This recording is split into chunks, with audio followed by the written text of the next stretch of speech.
মাইজবান্ডার শরীফে আমাদের নবীজির নাম কালেমা থেকে বাদ দিয়ে সেখানে পীরের নাম বলা হচ্ছে, লা ইলাহা ইল্লাল্লাহ বলে তারপর পীরের নাম বলা হচ্ছে। সম্পূর্ণ ভিডিওটা আপনারা দেখেন, তারপরে প্রতিবাদের জল তুলবেন। আগে ভিডিওটা দেখে নিন।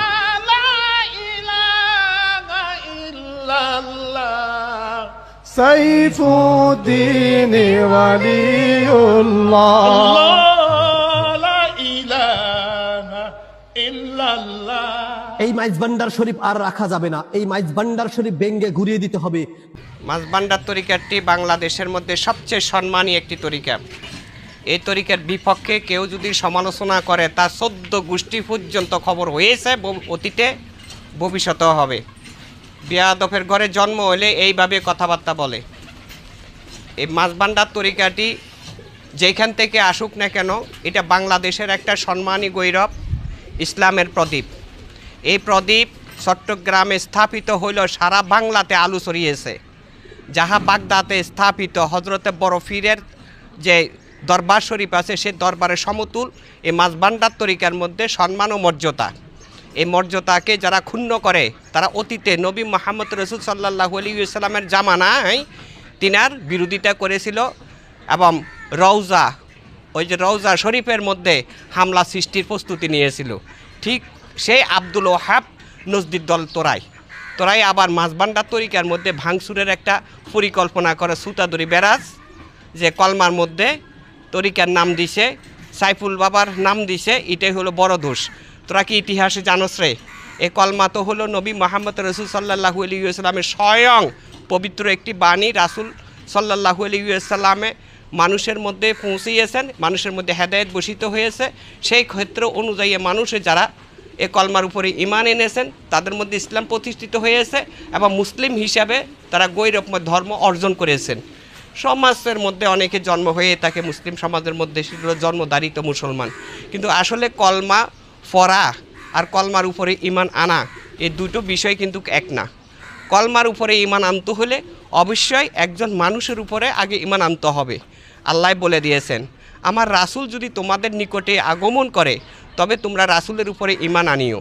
সেই রাসূলকে নির্বাচিত করেছেন আল্লাহ পাক রব্বুল আলামিন আলমে আরওয়াতে। ওই রাসূলকে তিনি পরিচয় প্রদান করেছেন কলমা তাইবার মাধ্যম দিয়ে। সর্বপ্রথম গ্রহণ করেছেন পিতা আদম আলাইহিস সালাম এবং পিতা আদম আলাইহিস সালামের মধ্যে মহাপবিত্র অর্জন হয়েছে। পরবর্তীকে রাসূল সাল্লাল্লাহু আলাইহি ওয়াসাল্লাম দিল স্পর্শতার মাধ্যম দিয়ে, তিনার চেহারা দিয়ে আল্লাহর প্রতিনিধি, আল্লাহর বন্ধু ঘোষিত হয়েছেন, মানুষের মধ্যে হেদায়েতের বাণী শুনিয়েছেন। পিতা আদম আলাইহিস সালামের পরবর্তীকে যতজন নবী আগমন নির্বাচিত হয়েছে জমিনের মধ্যে, প্রত্যেকেই ওই পিতা আদম আলাইহিস সালামের সূত্র অনুযায়ী কেউ একে অপরকে অনুসরণ করেছিল।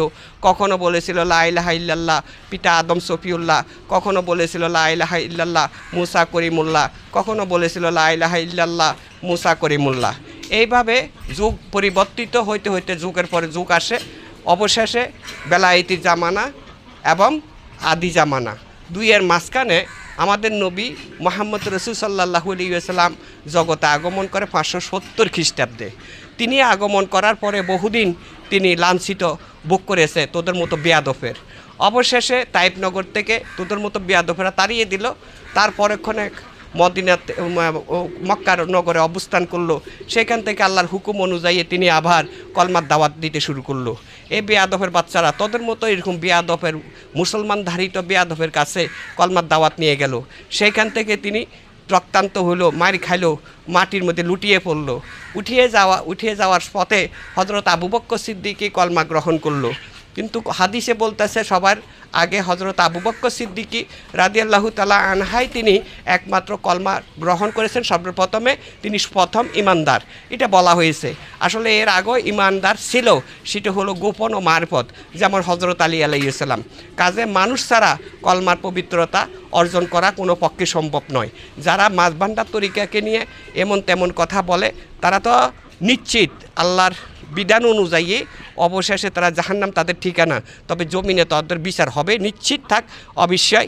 আর এই সমস্ত কথাবার্তা যদিও কথা বলে ঘরের কোনায় বসে থাকো, কিন্তু আসলে এই কথা বিশ্বাস করো, মাইজবান্ডার দরবারের মধ্যে আক্রমণ করা মানেটা হচ্ছে সারা বাংলাতে একটা যুদ্ধ সৃষ্টি করে দেওয়া। এই যুদ্ধের মধ্যে যুক্ত হইও না, কেউ বাঁচতে পারবা না। তোমাদেরকে সাবধান করে দেওয়া হলো। আল্লাহ হাফেজ, সকলের মধ্যে হেদায়েত নসিব হোক।